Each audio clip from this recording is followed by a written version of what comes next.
Generally people को नहीं समझ में आते कि हो क्या रहा है। अब आप देखें, जब जैसे ही टैरिफ्स लगे उसके बाद अब यूएस टी बिल के रिटर्न यील्ड जो होते हैं, रिटर्न जो टी बिल जो यूएस की गवर्नमेंट इशू करती है उसके रिटर्न्स आप देखें ऊपर चले गए। इवन जो उनकी 30 ईयर्स की मेच्योरिटी है वो भी ऊपर चले गए। अगर आप फेड की वेबसाइट पे जाएं तो the data is openly available. और इनका डायरेक्ट रिलेशन होता है, जो जो स्टॉक मार्केट रिटर्न होता है उसका डायरेक्ट रिलेशनशिप होता है गवर्नमेंट के टी बिल बॉन्ड से। और जब जब जब रिटर्न्स टी बिल्स के ज्यादा जाते हैं तो there is high demand and people start putting money in that sector. उस तरह ये इन्फ्लेशन को उस तरह कंट्रोल कर सकते हैं कि एक तो उनके पास पैसा आ जाएगा ट्रेजरी में, उससे ये अपना डेट ओवर पे भी कर सकेंगे।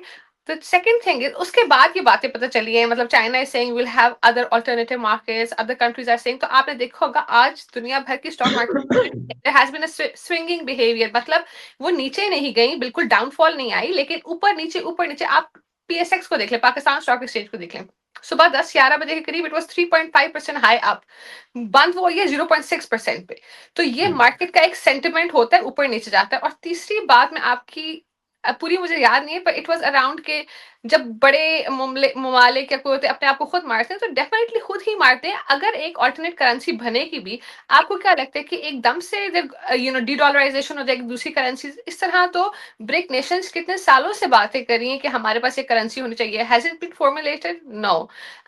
क्रिप्टो आ भी गई है, पाकिस्तान में भी आ रही है, but it's not a method. हम ये तब देखेंगे अगर वॉर्स खुदा न खास्ता बाकी कंट्रीज में होती हैं and if China really backs them, और फिर आरएनबी में ट्रेड होना शुरू हो जाता है। बिकॉज आरएमबी में trade is not beneficial for China, because अगर आरएमबी में ग्लोबल ट्रेड होता है या चाइना खुद भी ट्रेड करता है तो उनकी करेंसी अप्रिशिएट हो जाएगी। जैसे ही उनकी करेंसी अप्रिशिएट होने शुरू होगी तो उनके एक्सपोर्ट्स जो है वो मतलब उनके ऊपर एडवर्स इफेक्ट होगा, मतलब उनके ऊपर दबाव आ जाएगा and it's not gonna be good for the Chinese economy.